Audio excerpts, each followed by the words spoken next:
الكون والزمن بإسلامي وإيماني أضاء الكون والزمن بإسلامي وإيماني أضاء الكون والزمن. كما ندعو المقرر العام لمجلس الأعلى أستاذ عبد الله السيد فليتفضل مشكورا وهو أيضا على النصر.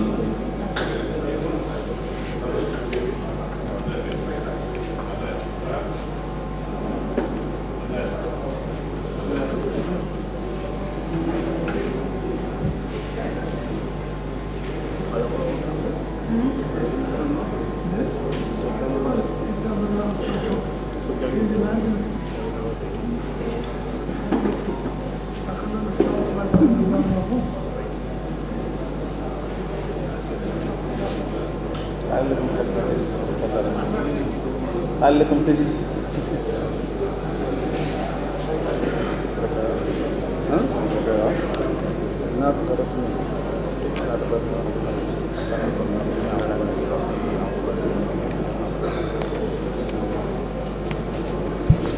كما ندعو نائب الناطق الرسمي في الاتحاد عبد الله الشيخ محمد المنتهى فليتفضل على المنصة حتى يصير الناطق.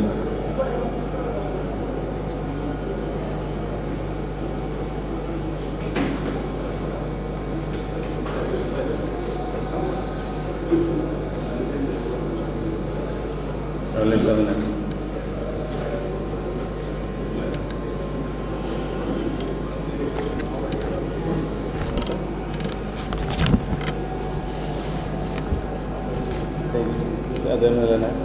تأذن لنا في البدء.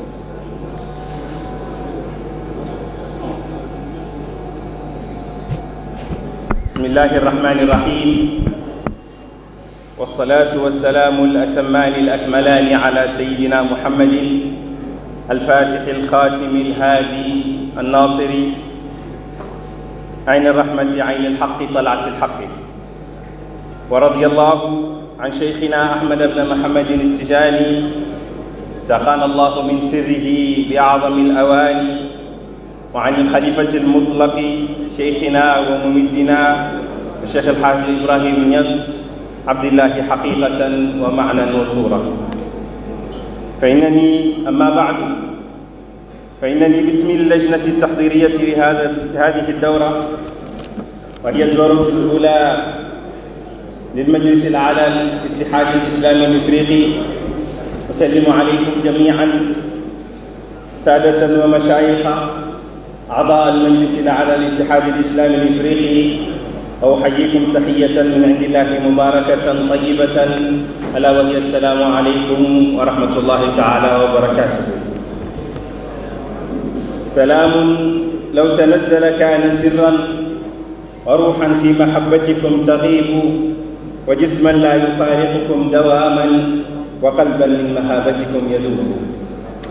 سيدي ومولاي الخليفة خادم الأمة شيخ محمد الماحي بن الشيخ إبراهيم يس، أعيان الحضرة كل باسمه وعينه ورسمه نرحب بكم ونقول لكم مرحبا بكم في حضرة الشيخ، ومرحبا بكم في حضرة خليفة الشيخ. يا همة الشيخ احضري لنا بهذا المحضر والتعطف بنظرة تأتي لنا بالظفر.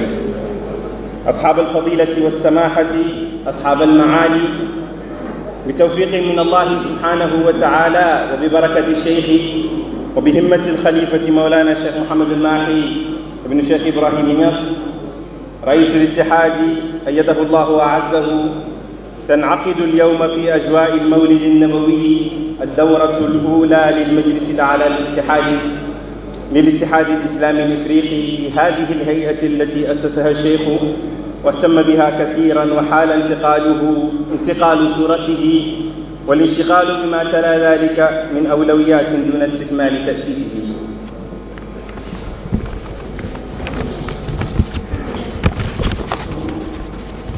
لكن الله سبحانه وتعالى ألهم مولانا الخليفة الشيخ محمد الماحي بن الشيخ إبراهيم يس الرشد قبل أكثر من سنة، فقرر إحياء الاتحاد واستكمال تأسيسه، واليوم تنعقد الدورة الأولى لمجلسه الأعلى الذي أنتم جميعا أعضاء فيه، وذلك سيكون وفقا للبرنامج التالي. أولا سيسمعنا آية من الذكر الحكيم القارئ محمد الهادي بن الشيخ محمد الأمين بن الشيخ إبراهيم نياس، وسيقرأ لنا آيات من مباركات من سورة النور. ثم يلي ذلك مقدمة تفصيلية عن الجهود التي بذلها الشيخ في مجال تأسيس الاتحاد، يقدمها لنا الأستاذ عبد الله الشيخ الهادي مولودفال، وهو المقرر العام للمجلس الأعلى. ثم يلي ذلك الكلمة الافتتاحية لمولانا الخليفة، ويقرأها بالنيابة عنه سماحة الشيخ محمد الماحي من سيد علي سيسي الناطق الرسمي باسم الحضرة. ثم يلي ذلك تقرير عن نشاط الاتحاد منذ إعادة تأسيسه من قبل الخليفة الشيخ محمد الماحي، وسيقدمه لنا الأمين العام سيد بابكر عمر نيان. ويلي ذلك الاستماع بشكل مقتضب لما أمكن من آراء أعضاء المجلس حول حياة الاتحاد ودوره والطرق المثلى لإحيائه. ثم يلي ذلك استراحة قصيرة نستمع للبيان الختامي بعدها، ويقرأه علينا السيد الشيخ إبراهيم محمد الناصر من الشيخ إبراهيم نياس. ويلي ذلك كلمة بهجة المجلس سيدي مولاي الخليفة الشيخ محمد الماحي بن الشيخ إبراهيم نياس. mbooloo mi salaamaaleykum wa rahmatullahi taala wa barakaatuhu.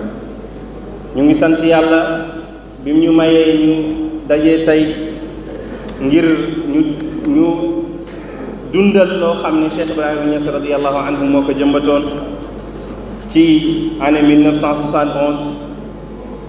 yàlla jëlee fi jëmmam te mbir bi matutoon, yàlla xiir Mawlaay al Khalifa Cheikh Mouhamadul Mahi ibn Cheikh Ibrahima Niass xaadimil ummati, yàlla yàlla yokk ko, yàlla yàlla dëgëral ko, yàlla ko fi yàlla yàggal ba lépp lu mu sumb mu yegg.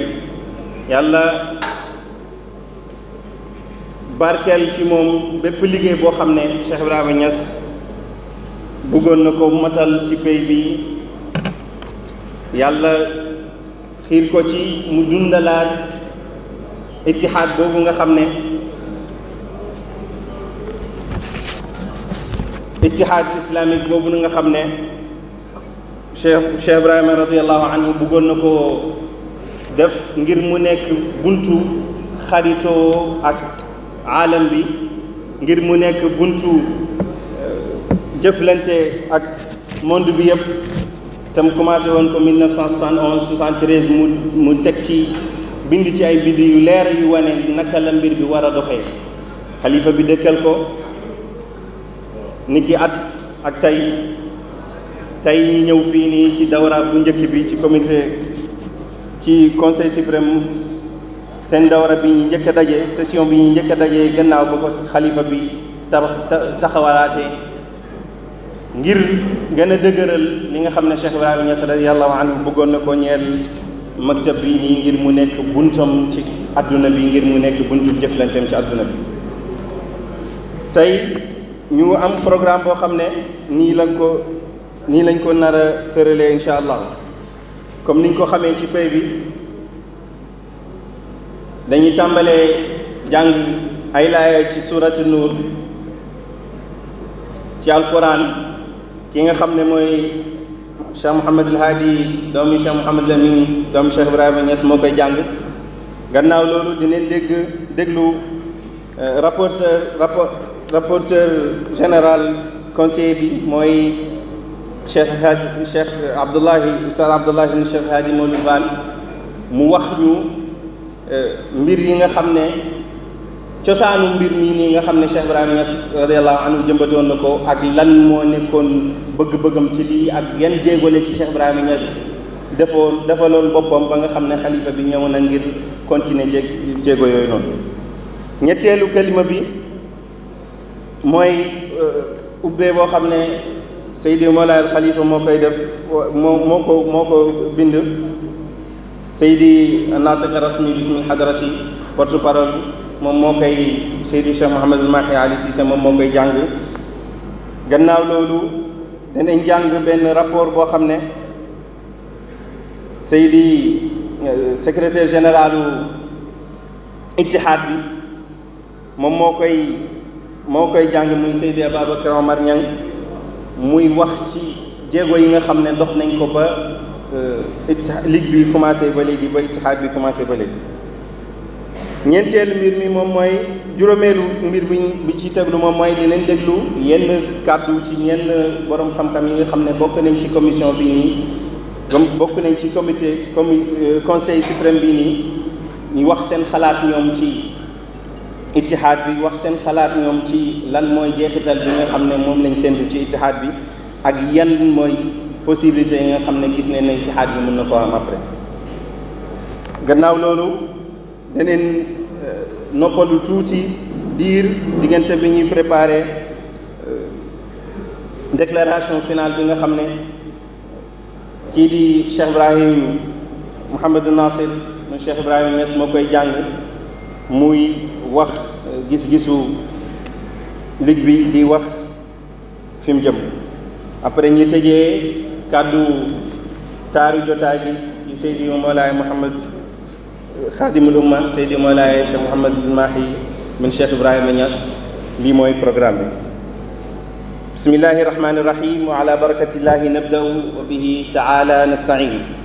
awalan astad'i al-qari Muhammad al-Hadi min Cheikh Mouhamad al-Amin min Cheikh Ibrahim Niass المقدم لنا من جائزة الشيخ إبراهيم نياس لحفظ وتجويد القرآن الكريم يسمعنا آيات بينات مباركات من سورة النور، وهو خريج معهد الميسر لتحفيظ القرآن الكريم الذي هو تحت رعاية الشيخ عبد الله بن الشيخ محمد الأمين بن الشيخ إبراهيم نياس، فليتفضل مشكورا ومن الله مأجورا.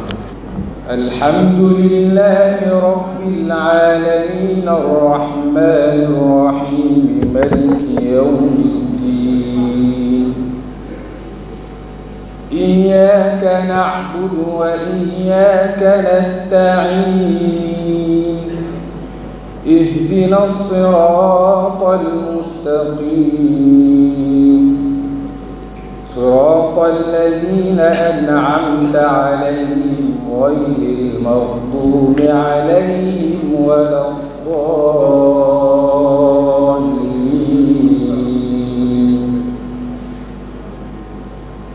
إنما كان قول المؤمنين إذا دعوا إلى الله ورسوله ليحكم بينهم أن يقولوا سمعنا وأطعنا وأولئك هم المفلحون.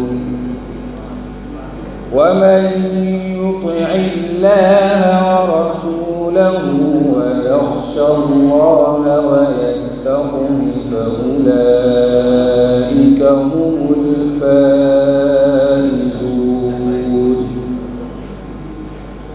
وأقسموا بالله جهد أيمانهم لئن أمرتهم ليخرجن قل لا تقسموا طاعة معروفة إن الله خبير بما تعملون. قل أطيعوا الله وأطيعوا الرسول فإن تولوا فإنما عليه ما حمل وعليكم ما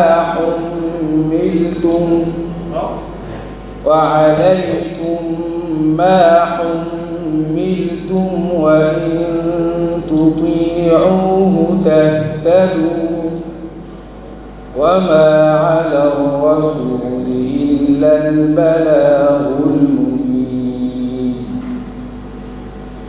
وعد الله الذين آمنوا منكم وعملوا الصالحات ليستخلفنهم في الأرض ليستخلفنهم في الأرض كما استخلف الذين من قبلهم وليمكنن لهم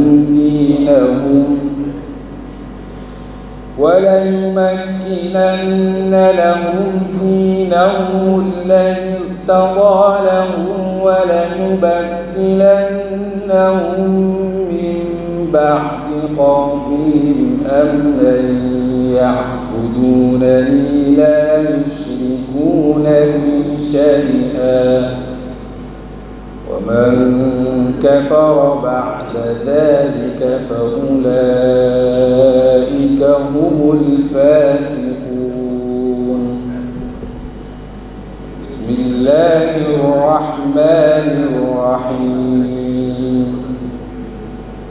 والعصر إن الإنسان لفي خسر إلا الذين آمنوا وعملوا الصالحات وتواصوا بالحق وتواصوا بالصبر.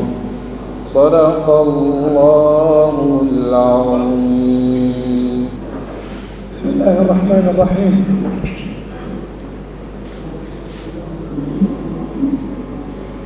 الحمد لله رب العالمين، والصلاة والسلام على سيدنا محمد وعلى آله وصحبه ومن اهتدى بهديه إلى يوم الدين.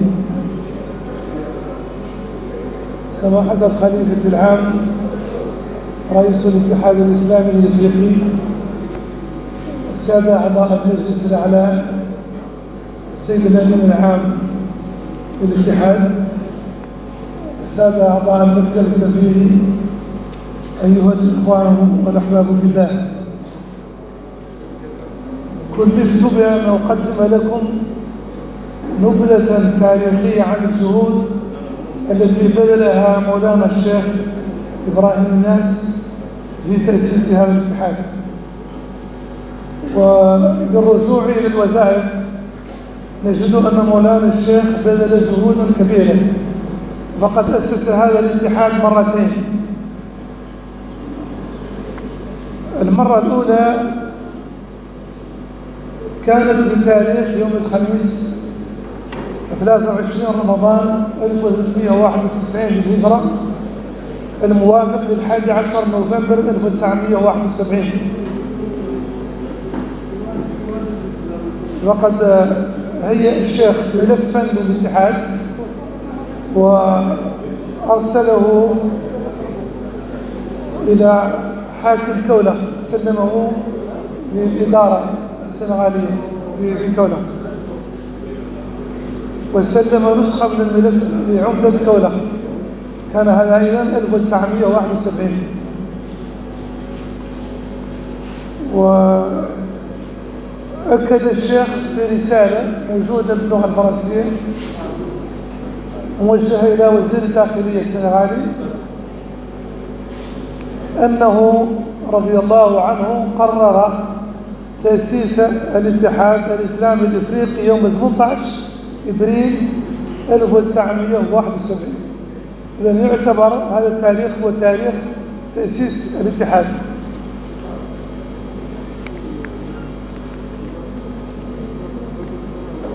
وجاءت مرحلة إعادة التأسيس أيضا، وكانت بتاريخ 3 رجب 1393 للهجرة، الموافق ل1 أغسطس 1973، حيث ترأس الشيخ بنفسه جمعية تأسيسية أخرى للاتحاد.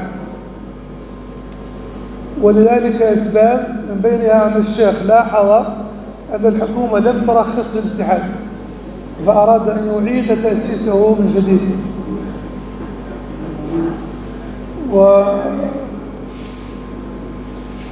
وجرت الجمعية التأسيسية تحت رئاسة الشرفية للشيخ.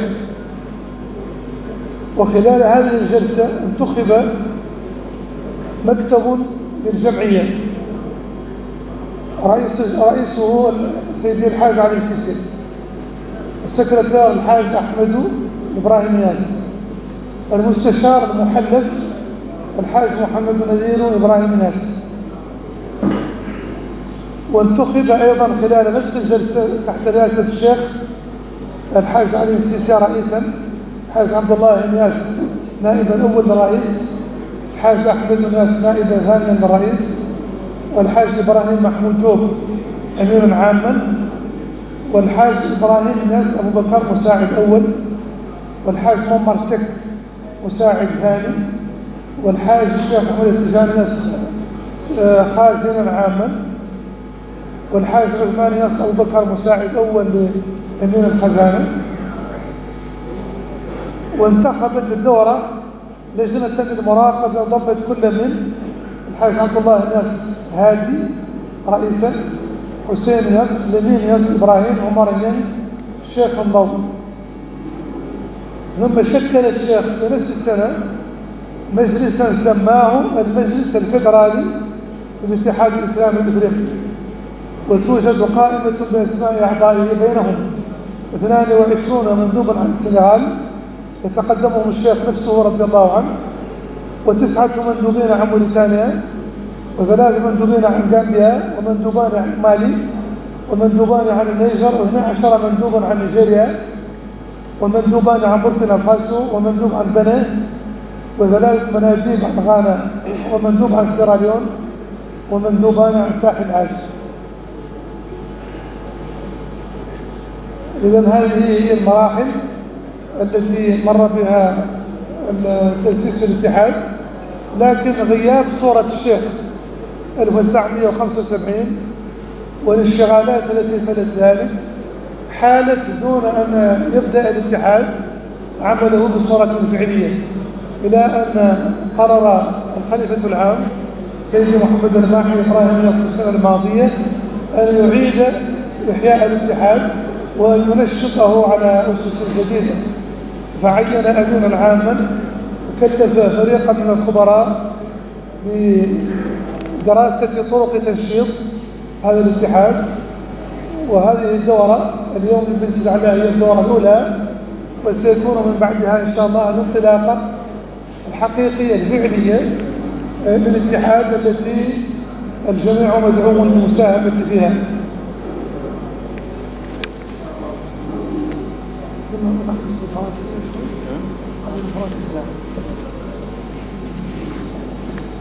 Donc je vais essayer un peu de donner une petite idée sur les étapes traversées par Cheikh Radiallahu anhu dans la constitution de l'Union islamique africaine. Donc l'Union islamique africaine a traversé 2 étapes. La première était la phase fondatrice, intervenue le jeudi 11 novembre 1971.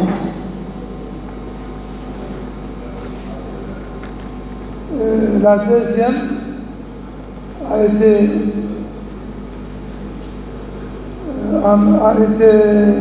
formulée par le chef le 1er août 1973. Donc le chef de l'Islam avait préparé le dossier de l'Union africaine.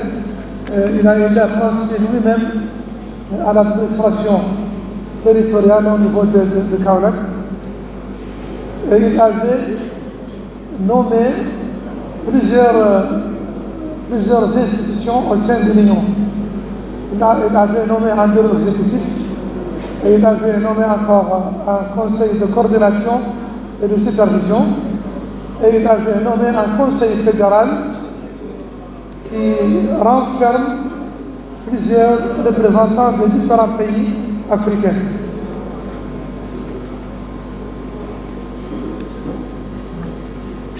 Ce conseil fédéral renferme 22 membres représentant le Sénégal, c'est-à-dire 22 membres qui représentent le Sénégal, et dont le chef lui-même était parmi ces délégués. Et il y avait 9 qui représentent la Mauritanie, 3 la Gambie, et 2 le Mali, 2 pour le Niger, 12 pour le Nigeria, et 2 pour le Burkina Faso, un seul délégué pour Bénin, 3 délégués pour le Ghana, un seul délégué pour Sierra Leone et 2 délégués pour la Côte d'Ivoire.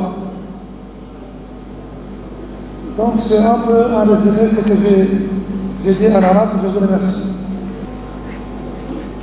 أعوذ بالله من الشيطان الرجيم. بسم الله الرحمن الرحيم. الحمد لله رب العالمين، والصلاة والسلام على أشرف الأنبياء والمرسلين سيدنا محمد وعلى آله وصحبه أجمعين. السادة أعضاء المجلس الأعلى للاتحاد الإسلامي الإفريقي، السادة أعضاء المكتب التنفيذي، أيها المدعوون الكرام، قبل 52 سنة من الآن وفي عام 1971 ميلادية بالتحديد، بدأ مولانا الشيخ إبراهيم نياس رضي الله عنه جهوده الأولى في تأسيس الاتحاد الإسلامي الإفريقي، حيث كان في سبعينيات القرن الماضي واعيا بحاجة مدرسته التزكوية الأصيلة التي عم هديها الآفاق وجمعت أمما شتى بوجود إطار ينتظم فيه المنتمون لها وتتمكن عبره من خدمة الدعوة الإسلامية ومن تأدية أدوارها ومن ربط شراكاتها مع حكومات ومنظمات العالم. ففي رسالة وجهها الشيخ بتاريخ 11 نوفمبر 1971 ميلادية إلى وزير الداخلية في الحكومة السنغالية بواسطة حاكم كولخ، أعلن الشيخ أنه تم يوم 18 إبريل 1971 ميلادية تأسيس الاتحاد الإسلامي الإفريقي، وأن مقره يوجه في المسجد، الجامع، وأنه مؤسس من أجل تحقيق أهداف منها خدمة الإسلام في غرب إفريقيا والتقارب بين المسلمين في جميع بلدان القارة عبر تأهيلهم وإعدادهم للتفاهم المشترك مع إرساء أسس ثابتة للتعاون بين أبناء الأمة الإسلامية. وقد أدرج الشيخ في قائمة مؤسسي الاتحاد شخصيات من عدة دول إفريقيا بينها موريتانيا ونيجيريا، مما يدل على أن الاتحاد يعتبر وفقا لمنظوره رضي الله عنه هيئة عالمية وليست منظمة سنغالية محلية. لكن الحالة الصحية للشيخ في السنوات ال4 الأخيرة من عمره المبارك ثم انتقاله عام 1975 ميلادية إلى الرفيق الأعلى وما صحب تلك الواقعة من انشغالات، كل ذلك حال دون استكمال الشيخ لتأسيس هذا الاتحاد وتفعيله ليكون هيئة لها دورها ومكانتها في إفريقيا والعالم الإسلامي. أيها الحضور الكريم، وإكمالا لما بدأه الشيخ، بادرنا عندما تولينا في ذي الحجة عام 1441 للهجرة شؤون الخلافة إلى تنشيط عندما تولينا في ذي الحجة عام 1441 للهجرة شؤون الخلافة إلى تنشيط وإحياء الاتحاد الإسلامي الإفريقي لما ظهر لنا من ضرورة وجوده كإطار لتحركنا وتعاملنا مع العالم. وهكذا قمنا بإجراءات لإعادة تنشيطه، حيث عينا أمينا عاما له وكلفنا فريقا من الخبراء بدراسة مستلزمات تنشيطه، واستلمنا تقرير الخبراء الذي تضمن مقترحات قمنا باعتمادها لأهميتها. وتأتي هذه الدورة الأولى للمجلس الأعلى للاتحاد لتكون الانطلاقة العملية للنشاطات، راجين من الله أن ننجح في إرساء اتحاد ينفع الناس ويمكث في الأرض. ونحن نرجو منكم جميعا ومن كل واحد منكم على حدة إيلاء أكبر اهتمام للاتحاد استكمالا لما بدأه وأراده الشيخ، وذلك من خلال التعاون التام مع الأمانة العامة للمكتب التنفيذي للاتحاد الذي قررنا أن نشكله من الكفاءات الشابة عملا بقول الشيخ رضي الله عنه: أروم رضا الباري لنصرة دينه وأبرز للجيل الجديد مثالا. ونحن نراقب نيابة عن الشيخ رضي الله عنه وبسر قوله تعالى: وما كنا غائبين سير الأمور على جميع المستويات راجين أن نرى ثمرات مجهود جماعي يحيي هذا الاتحاد ويجعله في الصدارة على مستوى إفريقيا والعالم. وفقنا الله وإياكم لخدمة الشيخ ولاستكمال مشاريعه وبرامجه وتحقيق أهدافه والسير على نهجه. وآخر دعوانا أن الحمد لله رب العالمين، والسلام عليكم ورحمة الله تعالى وبركاته. خادم الأمة سماحة الخليفة الشيخ محمد الماحي.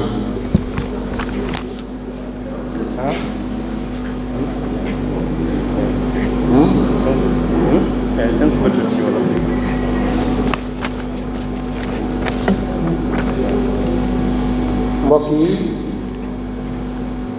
ñu ngi nuyu samaaxatal ñu ñëw leen indil kalima yi nga xam ne moo bàyyeekoo ci samaaxatal xalifa Cheikh Mouhamadul Mahi xaadimul umma.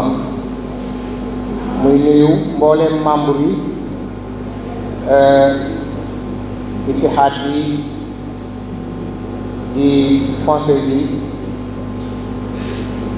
union bi nga xam ne moo naan Cheikh Ibrahim moo ko taxawaloon, sëriñ bi ñëw di ko dekkal, di ko dundal, di ko yeesal. nee na mu ngi nuyu ñooñu ñëpp, di nuyu tamit surtout waa bureau bi, di nuyu mbooleem invité yi nga xam ne ñoo ñëw wuyu si tey woote bu tedd bi nga xam ne xale bi moo leen ko ngir ñu ànd yeesal ittihaad bi nga xam ne moo naan Cheikh moo ko taxawaloon depuis 52 ans. loolaa nga toll nekkoon 1971 ca la ko Mawlana Cheikh sosoon fii ci Kaolack ci année 70 yi ngir xam gum xam ne école bi mu taxawal muy école boo xam ne dara tax koo jóg lu may yeesal li nga xam ne mooy njàngale islam di njàngale yonent bi sallallahu alayhi wa sallam ak yar nit ñi yarul islam ak yar yonent bi sallallahu alayhi wa sallam. école boobu bàyyi xam ne mu ngi am fu nekk ay ndaw ci àddina bi, ay taalibe yu askanu ci école bi fu ne lañ nekk ci àddina bi, war a jàkkaarloog àddina, war a jëflanteeg àddina lépp. Mawlana Cheikh créé woon ittihaad bi ngir mu boot taalibe yi nekk ci tamit benn cadre boo xam ne dañ ci mën a jëflante ak mbooleem àddina. mu bind leetar boo xam ne mu ngi ko bind 11 novembre 1971 jëmale ko ci ministre de l'intérieur bu Sénégal, ci jaarale ko ci ki nga xam ne moo nekkoon gouverneur Kaolack te yooyu jamono. Mawlana Cheikh lettre bi mu ngi ko yónnee woon 18 avril bi nga xam ne ci la ittihaad bi ci la créé ittihaad bi ci la Mawlana Cheikh bind lettre boobu jëmale ko ci gouverneur pour mu jàllale ko ci ministre de l'intérieur. mu wax ko ci ne créé na lii di ittihaad bi, wax tamit ne bureau kii bi siège bi mu ngi nekk ci jumaa ji, wax tamit li nga xam ne mooy jubluwaay ak initiative yi nga xam ne moom la ittihaad bi jël ak li nga xam ne mooy jubluwaayam. mu wax ne ittihaad bi mu ngi làmboo ay membre yoo xam ne nii nationalité yu wuute ñoo nekk ci seen biir. ay waa Mauritanie ngi ci, waa Nigéria ak yeneen i réew boo nekk waa Sénégal. loolu yëpp nag mu nekk union boo xam ne dafa nekk international. waaye nag mu ne Mawlana Cheikh bi mu def créé union bi yàggul dara rek santeem xaw a tuuti gën a fragile ba nga xam ne nii mënatutoon a taxaw ni mu ko bëggee yàggul dara yàlla def mu wuyu ci boromam 1975 bi loolu amee nag ak demi Mawlana Cheikh Ibrahim kàmb gi mu fi bàyyi bitti bi mu fi bàyyi ak préparé pour continuer waat liggéey bi gannaawam sampaat li mu fi bàyyi loolu lépp dafa waral taxoon ittihaad bi xawoon a doxam xawoon a yéex tuuti sëñ bi nag mu ne moom bi mu ñëwee toog jotaayu bàyyam bi ñuy ñaan yàlla mu yàgg ci lool te ànd ak wér te mottali mbooleem ay liseram projet seen buy ne ci kanamam yëpp mu àggale ko ñu ànd koog moom mu bëgg mu ñëw ngir yeesalaat ko ànd ci ak mbooleem taalibe yi ak soppe yi loolu daal ci tënk mu ne mooy li nga xam ne moo tax moo waral ndaje ni mu leen di fàttali ne lii Mawlana Cheikh taxawaloon moom passé na ne incha allah yeesal koo ànd koog taalibe yi taxawal ko ba mattalil Baay radiyallahu anhu mébétam te mébétam du toon dara lu may ni mu ko waxee ci wéyam nee na mooy sàkku ngërëmal yàlla ci jubal xeet wi ak jox exemple ndaw ñi nga xam ne nii ñoom ñooy ëllëgul islam ñoom islam yi wér yaakaaram sëriñ bi nee na moo tax ittihaad bi ay ndaw rek ñoom la ñoo ëpp ci ñim tànn ngir ñu doxal ko te loolu mu ne muy koy moo ci bàyyi li nga xam ne dafa joxoon ndaw ñi solo lool joxoon lañ yitte ju kawe loolu daal moom mooy discours yi xalifa bi di tënk ñu ngi jéggalu asalaamaaleykum wa rahmatullahi taala wa barakatu Mouhamadullah Ibrahim Niass xafidahullah ضيوف رسول الله صلى الله عليه وسلم علماءنا الأجلاء السادة أعضاء المجلس الأعلى للاتحاد الإسلامي الإفريقي السلام عليكم ورحمة الله تعالى وبركاته أبدأ بترحيب بكم جميعا أيها السادة أعضاء المجلس الأعلى أصالة عن نفسي ونيابة عن أعضاء المكتب التنفيذي والأمانة العامة للاتحاد الإسلامي الإفريقي. كما أود بهذه المناسبة الكريمة مناسبة الدورة الأولى للمجلس الأعلى للاتحاد الإسلامي الإفريقي تعقد في مدينة الشيخ الإسلام مركز الفيضة ومركز الإشعاع الحضاري وبؤرة التواصل الثقافي بين أقطار الأمة على اختلاف أجناسها. أن أتقدم بفائق الشكر وعظيم الامتنان لمولانا الخليفة الشيخ محمد بن ماحي إبراهيم نياس على ثقته في شخصي التواضع بتكليفي قبل سنة من الآن بمهام الأمانة العامة للاتحاد الإسلامي الإفريقي. لقد كنا طيلة الفترة التي مضت نعمل بإشراف مباشر منه لتنفيذ برامجنا الهادفة أولا إلى إيجاد مقر مستقل وملائم لممارسة نشاطات الاتحاد في كل من المدينة والدكار، وفي فترة زمنية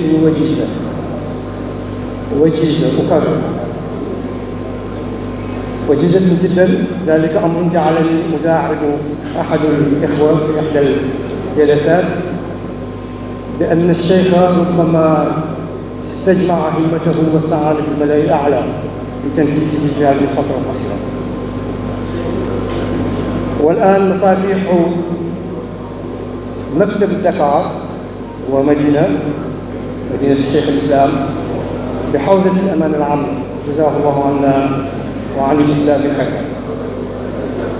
والشكر موصول إلى أعضاء المكتب التنفيذي على تفانيه في العمل بخدمة مولانا الشيخ رضي الله عنه، فقد استطاعوا بفضل الله وبعظيمته القوية أن يعيدوا هيكلة الاتحاد الإسلامي الإفريقي، وشاركوا بتوجيهات منه في كثير من المنتديات والمؤتمرات في كافة ربوع العالم لتجسيد فكرة سهل الشيخ عليها، ألا وهي الوحدة الإسلامية والتعاون الإسلامي المؤسس على نفع الأمة وعلى تعاضدها وتكافلها.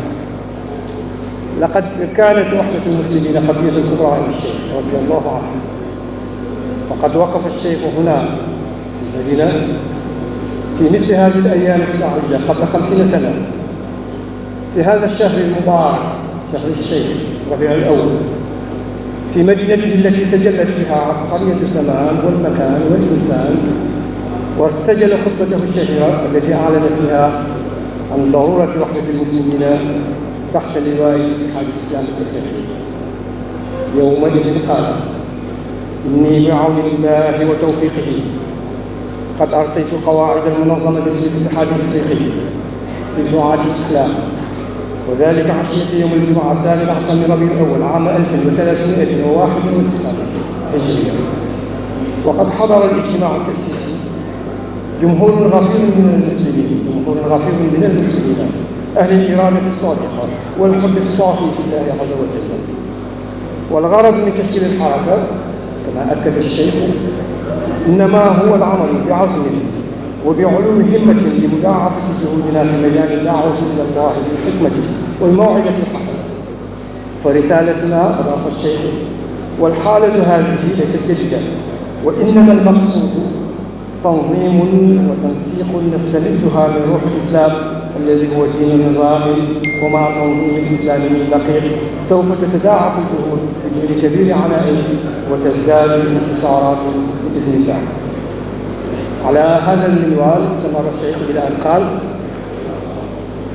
آمر كل من يبلغه هذا النداء في كل ولاية من ولايات نيجيريا المتحدة، بل حيثما يكون في أفريقيا الغربية والوسطى، أن يبادر بتشكيل فرع أو شعبة لهذه المنظمة الإسلامية في المدن والقرى على السواء، وتحت إشراف العلماء والمقدمين وأهل الصدق والوفاء. وأضاف رضي الله عنه قائلا: وإياكم ثم إياكم والتورط في المشاكل السياسية بمفهومها اليوم، فالحركة ليست سياسية، لا ولن تكون سياسية أبدا. لا يسمح لأحد أن يستغلها لغرض سياسي أو شخصي، وهذا أصل كبير من أصول المنظمة يجب أن يلاحظه بعذر على الدوام. وقل اعملوا فسيرى الله عملكم ورسوله والمؤمنون ولا تهنوا ولا تحزنوا أنتم الأعلون إن كنتم مؤمنين. ربنا آتنا من لدنك رحمة وهيئ لنا من أمرنا رشدا. انتهى الاستشهاد. أيها السادة والسيدات، لقد شكلت هذه الكلمة الأساس والمنطلق الذي بنى عليه الشيخ الاتحاد سيرا نحو هدفه المنشود. فقد أوصى رضي الله عنه في اللائحة الداخلية أن تعقد الجمعية دورة استثنائية مرة في كل سنة في مقر الجمعية في اليوم الذي يحدده مجلس الإدارة في شهر المولد النبوي الشريف.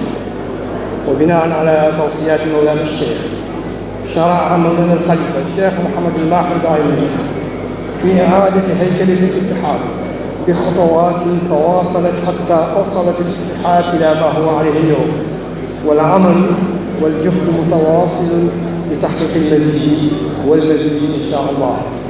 وكان أهم نشاط قام به الاتحاد في الفترة الماضية هو إبرام مذكرة تعاون بين الاتحاد والرابطة العالمية الإسلامية تتويجا لسيرة الشيخ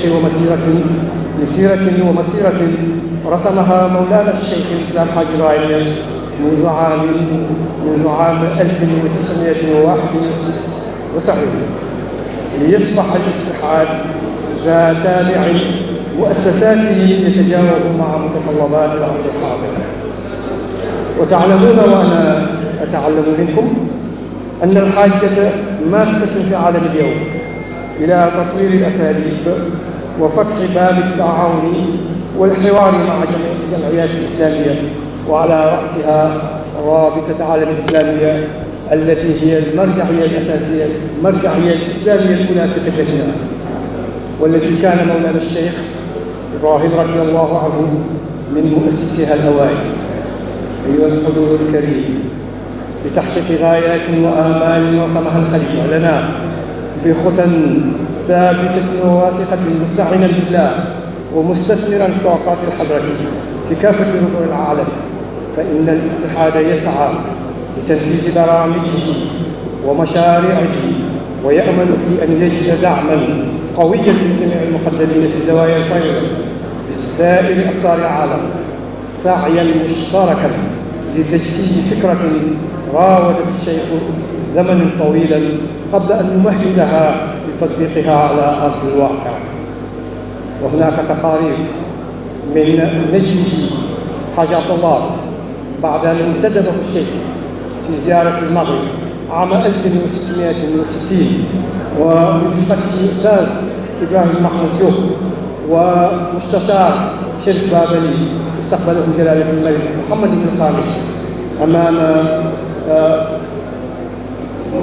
ولي عهده وقتئذ وهو حسن الثاني، ناقشوا معه ضرورة إنشاء منظمة. هذه المنظمة تضم كافة الدول الإفريقية. أعتقد أن من هذه الإبحاثات هذا اجتهاد مني قد أكون مخطئا، لا بل أتمنى أن أكون مخطئا فعلا ليصحح سماحة الخليفة أستاذ الأجيال ويضيف من معلوماته ما يريد الغالين ويشفي العالم. إذن الاتحاد أصبح اليوم أمانة في أعناقنا جميعا.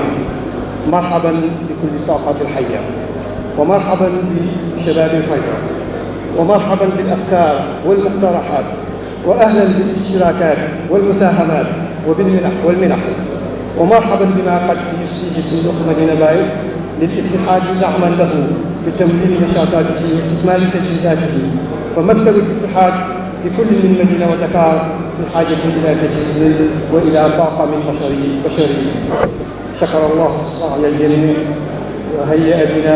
وهيا بنا إلى جهد متواصل وإلى تفكير عميق مع التمسك بالأصالة المنفتحة على القيم الحداثة والمعاصرة. مرة أخرى مرحبا بكم جميعا في خدمة أهداف الشيخ، ومرة أخرى ترون عجبا، وكل عام وأنتم بخير. والسلام عليكم.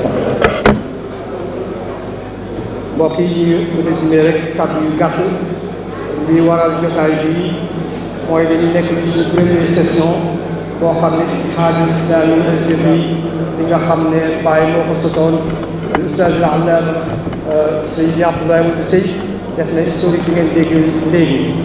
dama wax nag ne ci biir xutba bi ne bi ñu tàmbalee défi bi ñu njëkkoon a am mooy nañ am maqar boo xam ne Ittihad bi fa lay nekkal biñ ko waxee sëriñ bi ci date bu gàtt période bu gàtt la ñuy utal place fii ci Médina mooy Kër Gan ñu am ci maktab boo xam ne ci lañ nekk bu utal ñu beneen place boo xam ne Dakar lay nekk ci période boo xam ne jafe na yombutoon barab bi cher na, waaye diir bu gàtt boobu ci la ñu utal diir bu gàtt boobu ci la ñu utal. Excuse us, those who are sitting in the back, can you just give us some minutes so we can finish this and you start your mawlid inshallah. Thank you. ci diir bu gàtt boobu la ñu utal bureau fii nii dina utal ñu ko Dakar loolu nag dama ne kawteef la xaw a ne liiru sax ndax période bi ko réalisé warutoon na mën a nekk ci période boobu jazaahullahu anna kulla xayr.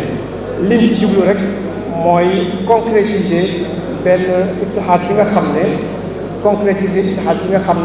Mawlana Cheikh al Islam moo ko sosoon historique bi dégg ngeen ko 71 la njëkk a def bureau bi 73 mu beesalaat ko ndax ñi nekkoon ci bureau bi am na ci ñoo xam ne dañu mujjoon génn àddina ñoom suñu maam Aboubacar Serigne Mbaye mu yeesalaat bureau bi falaat yeneen nit renforcer ko ci tàmbali liggéey boobu nag dama ne 71 la tàmbali ak 73 waaye dama jàpp sax ne xalaat bi moom mi ngi woon ak Mawlana Cheikh al Islam ndax ci 60 dafa yebal benn délégation boo xam ne dafa dem Maroc Mawlana Naji Cheikh Mawlana Hadj Abdoulaye moo ko jiite woon bi ñu àggee Mouhamadou Ibn Khamis moo leen recevoir bi ñu recevoir Assane II mi ngi toog moo doon presse hérité bi lañ fa wax yëpp sooy xool li ñuy wax ak taqaarir al-istixbaaraatiyya al-fransiyya nga xam ne France moo ko amee woon def ko ci fi muy wax maktab al-masaalik ad-diplomaasiyya foofu lañ ko denc bu yàgg lañ ko door a déclassifié gannaaw si ne sa lañ ko déclassifié mbóot yi ci nekkoon yëpp ñoom ñu doon topp rek la boobu ñu ne lañ fa doon wax yëpp luñ mel ni sos benn organisation boo xam ne dafay ëmb Afrique yëpp la dama wax ne xëy na foofu la idée bi tàmbale woon waaye nag maa ngi koy wax sous le contrôle ci xalifa dama ne ijtihaadul minni wa la yufta wa malikun fi madina bu ko wéréwee mu wér bu ñu ci yokkee ci yeneen xam-xam ñu daal di jëriñu dossier bi nag taxaw na benn digg ba bàyyi génn àddina jëmm ji topp na waaye bàyyi léegi ñun ndax li fi yëngu yëpp moo ko yëngal ba 75 wafdu bu mag jugee na Medina dem na Siratul Xadra wafdu boobu tax na liwaa ittihaad islami afriqi la amoon waaye nag yëpp dafa mujj tëdd ba yegsi ci ki nga xam ne mooy Mawlaana Cheikh Mouhamadul Mahi mu yëkkati at bi mu ko yëkkatee nag accord bi mu njëkk a def mooy dem na bitim réew bu ma la guddal moo tax ma indi rek yi nga xam ne ay misaal la di dilaala xawfan min al-iqaala dafa dem na bitim réew gis ngeen ni def Soudan wër na bokk na ci ay symposium ay conférence internationale bi mu ñëwee nag dafa def accord boo xam ne de partenariat moom ak Rabita Alam Islami accord de partenariat boobu nag daf ci bokk ñu bokk di organiser ay conférence incha allahu conférence yooyu ci janvier dañuy def bu mag boo xam ne àddina yëpp lañ ci oo te lépp ay xalaatam la Cheikh Mahi bokk na ci li nga xam ne organisé na ko bokk na ci li nga xam ne ñu ngi koy xaar mooy mboolem taalibe yi borom xam-xam yi duñu jeex mboolem gouvernement yi nga xam ne ci biir xadra bi ñun ñëpp ay doole la te kafaat yoo xam ne Mawlana Cheikh dafa bëgg ñu boole doole yëpp conjugué ko mu doon loo xam ne ñun ñoo koy jëriñoo xadra bi ñoo koy jëriñoo ñu mën cee xidmati Mawlana Cheikh radiyallahu taala anu yàlla ñu ko fi yàlla bàyyi ñu ngi ubbi bunt bi xalaat yëpp dañuy ubbi ñu ngi wax ne fond Medina Baye ñu ngi koy xaar muqaddamin yi nga xam ne ñu ngi leen fi xaar suñu moowilu ñi maa ngi gis bàyyi si ñu ngi di toog ñoom ñëpp ñu leen di xaar ci li nga xam ne xalaatu sëriñ bi la pour dekkal xalaat boo xam ne Mawlana Cheikh al Islam moo ñu ko sosal wasalaamaaleykum alhamdulillahi rabbil alamin wassalatu wassalaam ala mawlana rasulillah hadratul xalif muazzam xalifatu sahib alfaydati altijjaniyati rais al-ittihad al-islami al-ifriqi مولانا الشيخ محمد الماهي إبراهيم نياس حفظه الله ورعاه حضرة المشايخ الأجلاء والمقدمين البركة حضرة أعضاء الاتحاد الإسلامي الإفريقي أيها الجمع الكريم السلام عليكم ورحمة الله تعالى وبركاته. سيدي إنني أقف أمامكم هذه الليلة في هذا المجلس موقر نيابة عن فرع الاتحاد في الكاميرون وباسم رئيسها باعتباري أمين العام للاتحاد في الكاميرون أولا للتأكيد على أهمية الاتحاد والتزامنا التام بأن نضع أنفسنا في خدمته إلى جانبكم حتى يتمكن من تحقيق جميع الأهداف التي حددتموها إن شاء الله. وبعد ذلك أود أن أتطرق إليكم صعوبات التي يواجهها فرع الاتحاد عندنا في تركيبه وعمله، وهذا على مستويين. أولا الصعوبات الإدارية. السيد الرئيس نحن بحاجة إلى بعض الإجراءات. أولا على مستوى وزارة الخارجية السنغالية التي كان ينبغي أن ترسل بريدنا المعلق منذ شهر إبريل إلى سفارة السنغالية في كاميرون وتطلب منها الإبلاغ بالمعلومات لدى الحكومة الكاميرونية، وهذا سيسمح لنا إن شاء الله بالحصول على التسهيلات للوصول على تراخيص اللازمة لتنفيذ أنشطتنا. وبنفس المعنى يتم اتخاذ الخطوات على مستوى الأمانة العامة لرابطة بنقل المعلومات عن وجود الاتحاد في الكاميرون لدى سفارة المملكة العربية السعودية الضامن لاتفاقية مبرمة بين الخليفة والرابطة.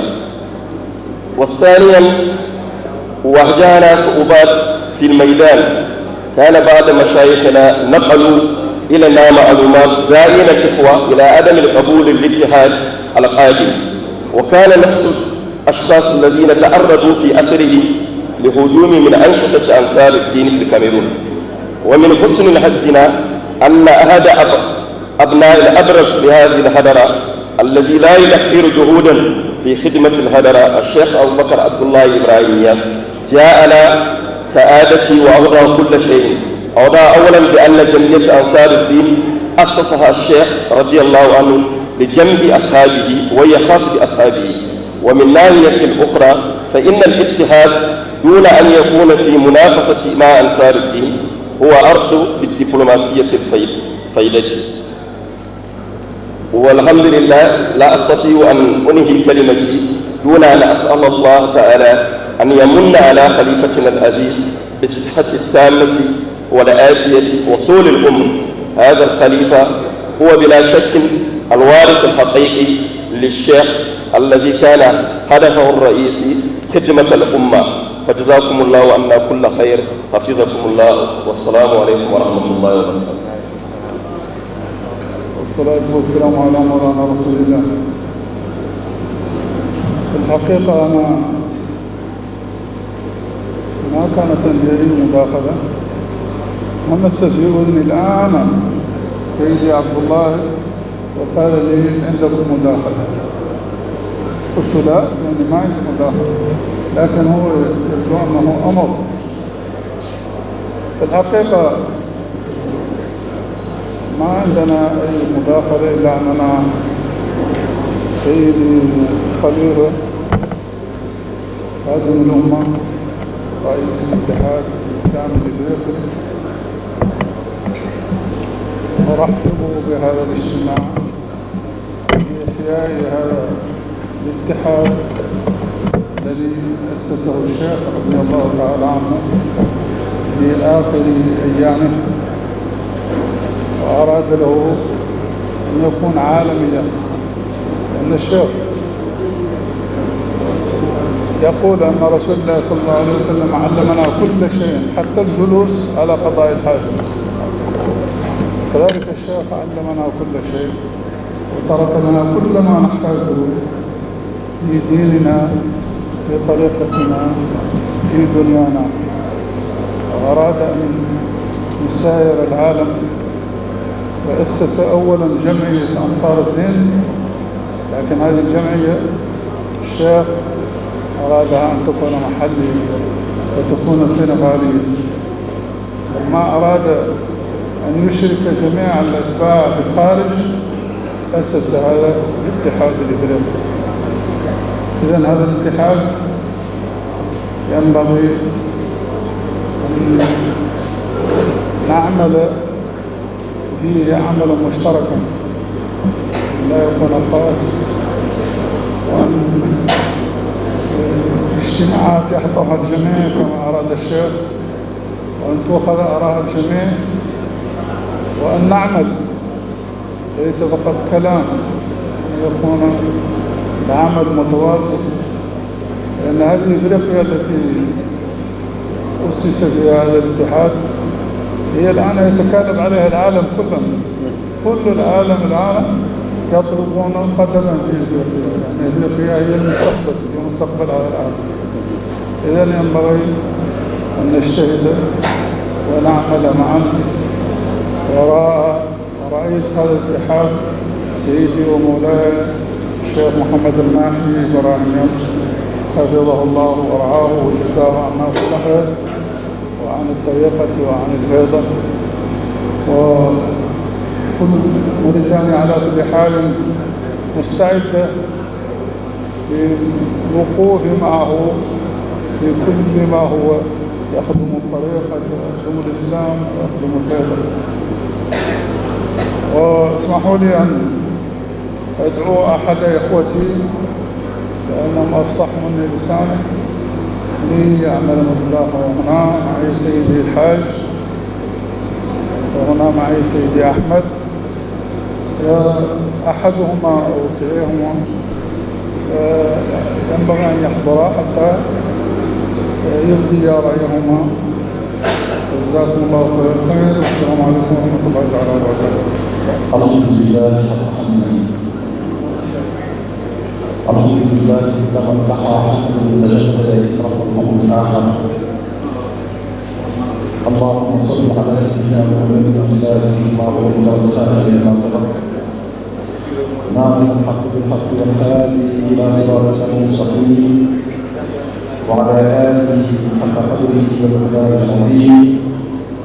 ورضي الله تعالى عن أصحاب رسول الله صلى الله عليه وسلم وعن كعبة الولاية مولانا الشيخ أحمد التجاني وعن وارث ذريته ومظهر فيدته سعادة الأنام وغوث الإرشاد الشيخ إبراهيم ياس، سعادة الخليفة الشيخ مالي إبراهيم ياس، شيوخ أبناء الشيخ وأحفاده، أقول الكرام كل باسمه وعينه، السلام عليكم ورحمة الله تعالى وبركاته.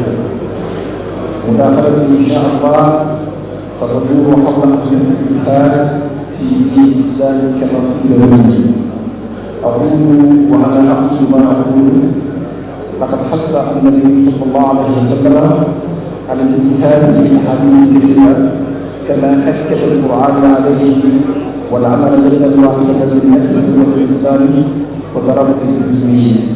يقول ربنا: واعتصموا بحبل الله جميعا ولا تفرقوا.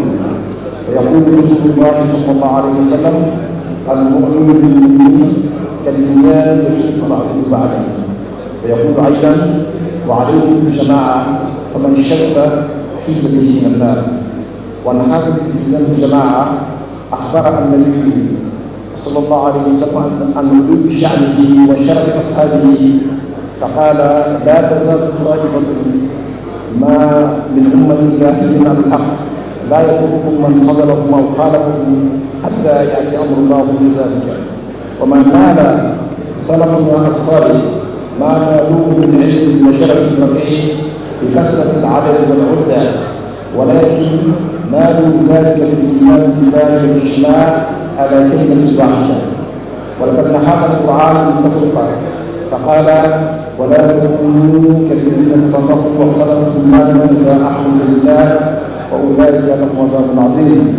أيها السادة، ديننا دين مبني على القيم، والقيم تحمل في ظلها معاني الاتحاد وتوحيد الصف، فخالقنا هو رب العالمين، وما يؤكد توحيد كلمتنا، ورسولنا رحمة للعالمين، ما يوجب عليه الاتحاد مع كل مخلوق إن كان في ذلك صالحنا ومنفعة ترجو الأفراد والمجتمعات.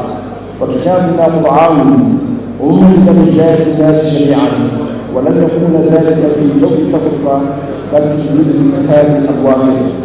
ديننا صالح لكل مكان ومكان، فأعمالنا إذا ممتدة من القرون الفاضلة إلى مستقبل لا يغلق فيه في أخيه إلا نفسه.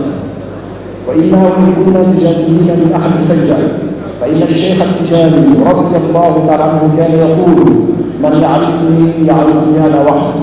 وقد أشار إلى الوحدة والاتحاد بهذه العبارة الخالدة التالية: ولن تبلغ الطريقة التجارية ذروتها ولن تحقق هدفها وتمارس قوتها إلا في ظل هذا المفهوم الراقي.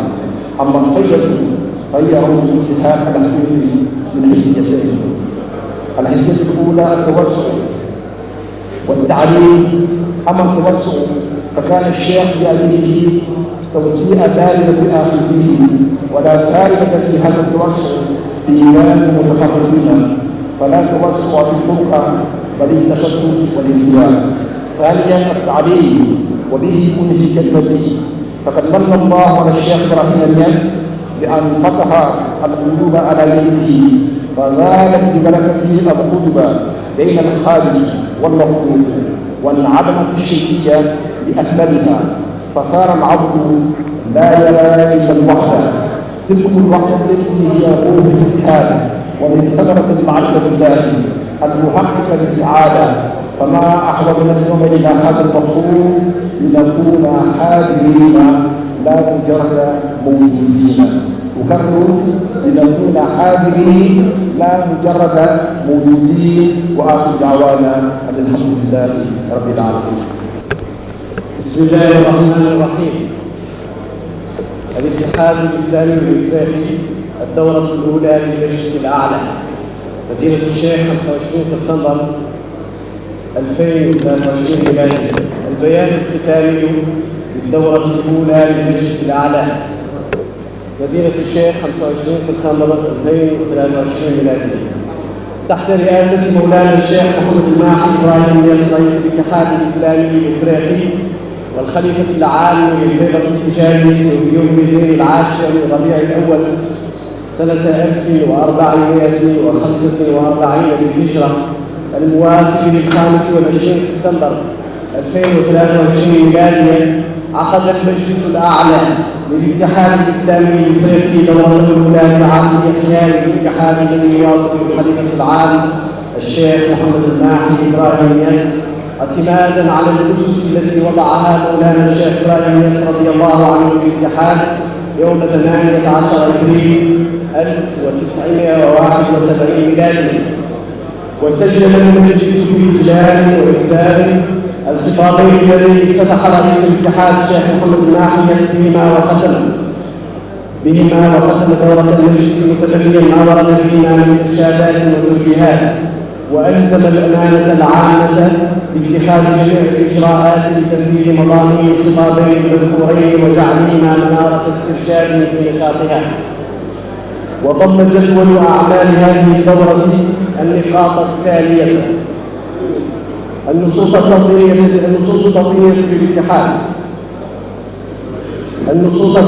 للاتحاد، تقرير الأمين العام عن نشاط الاتحاد، أمثل الطرق لتنشيط الاتحاد وتوزيع نقاطات عملية على المستويين الإفريقي والدولي من خلال توجيهات الرئيس، وما تضمنه تقرير الأمين العام عن فترة ما بين الدورتين.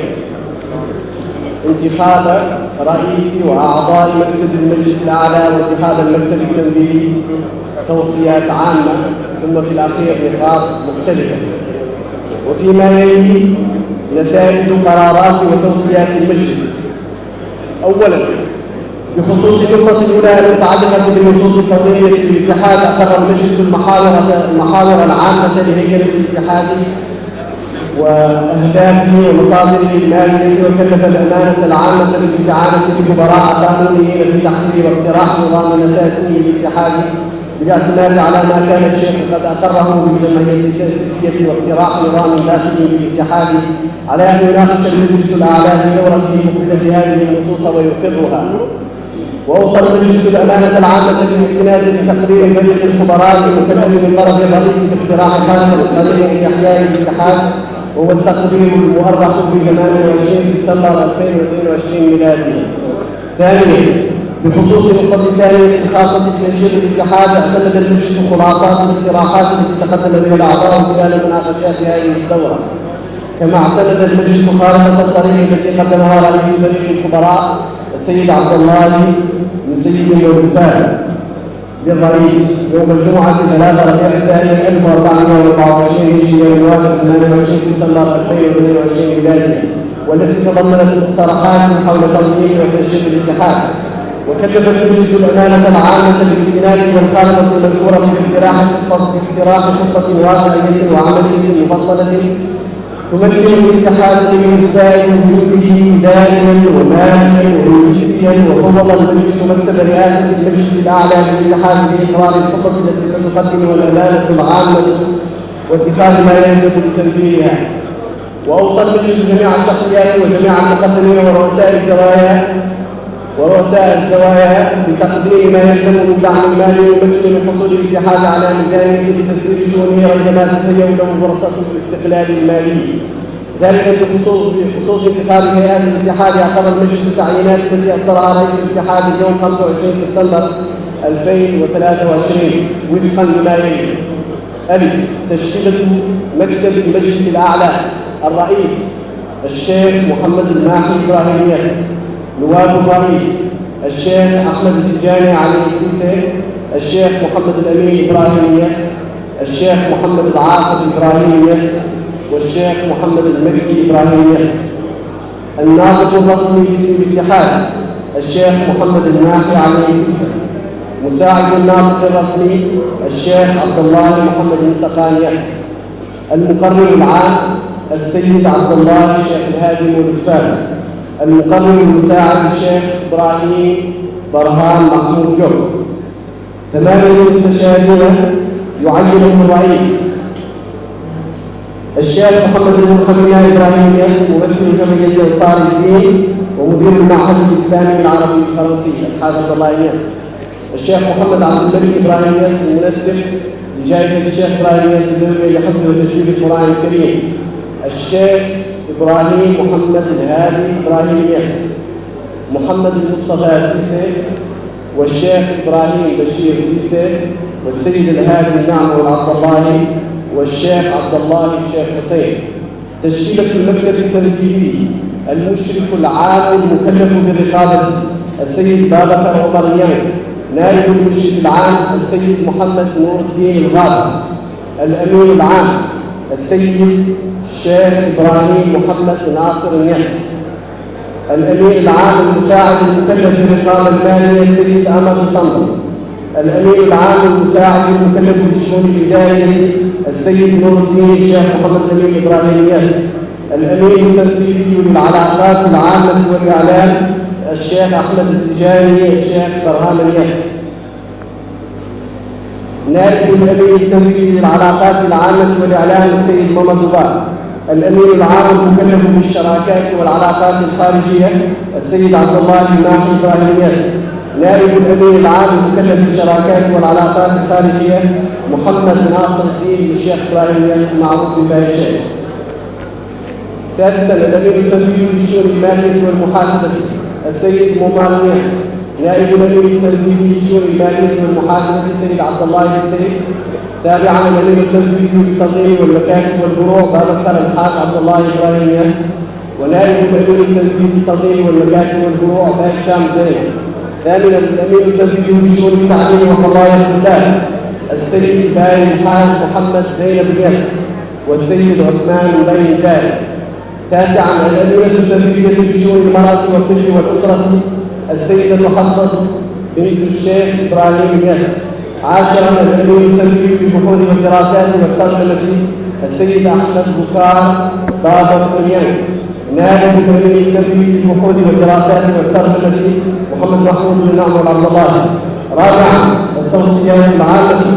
يعرض المجلس عن انشغاله الكبير بالأوضاع الفلسطينية المحتلة حيث أعرض عن تضامنه مع الشعب الفلسطيني في محنته وعن مؤازرته له لا يسترد أرضه وسيادته وعن تنفيذه بالاعتداءات الإسرائيلية الغاشمة على الشعب الفلسطيني وعن تقاعس المجموعة الدولية في نصرته واسترداده لجانب حقوقه.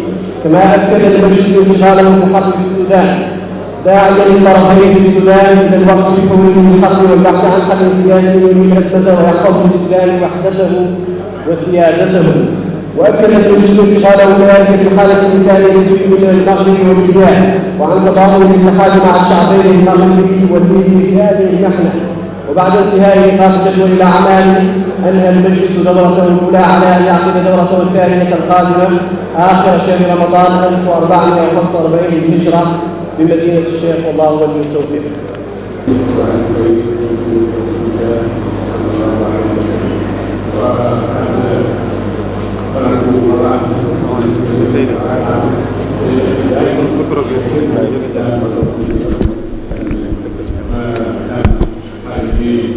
الشعوب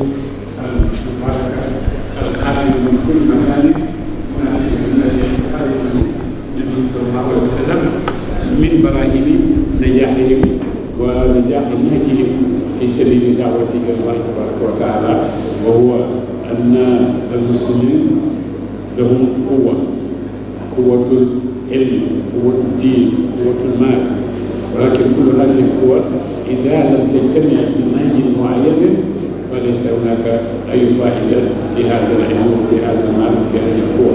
ولكن كلما اتحدت كلمتنا المسلمين وكلما اتحدت شعوبنا على نهج رسول الله صلى الله عليه وسلم وعلى ملته كلما كان قوتنا في هذا العالم قوة معتبرة يعطيها العالم اعتبارها حتى نستطيع أن نكون المسلمون نعيش في أمن ورخاء في هذه الدنيا وفي الآخرة إن شاء الله. لقد اعتمدت منذ البداية على الشباب أنهم وحدهم هم الذين يقومون بأعمال هذا المؤتمر وبأعمال هذا الاتحاد، وقد بذلوا جهودا حقيقة محترمة جهودا محترمة بإنجاح هذا اليوم الكريمين الذي ولقد نخدوا في هذه الأيام المباركة بالوصول إلى هذه الجلسة الكريمة التي حقا ستكون بداية لجلسة أكبر يوم تلتقي المؤتمر المسمى تأكيد الأيام أو في الشهور. ويتمثل الشباب في القيام بواجبات ومستلزمات الثقافة والعمل والنشاط في هذا الاتحاد الإسلامي الإفريقي حتى يكون اتحادا إسلاميا عالميا إن شاء الله تبارك وتعالى. وكل ذلك ممكن بقوة شباب هذه الأمة وبقوة شباب إفريقيا المسلمة الواعي الذين يعرفون أين يضعون أقدامهم موقعهم الحسن في خدمة الإسلام وفي خدمة الدين.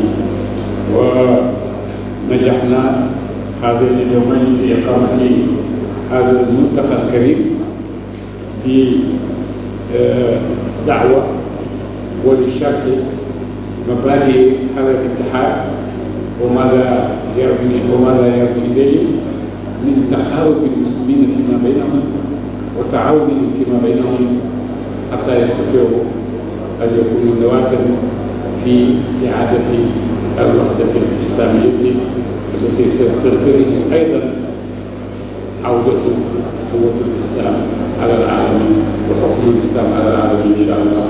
جزاكم الله خير حضوركم ووفقكم جميعا إلى ما فيه السعادة في الدنيا والأخرى، ونسأله تبارك وتعالى أن ينزل علينا بركات هذه الليالي المباركة، ليالي الاحتفال بمولد النبي صلى الله عليه وسلم إن شاء الله.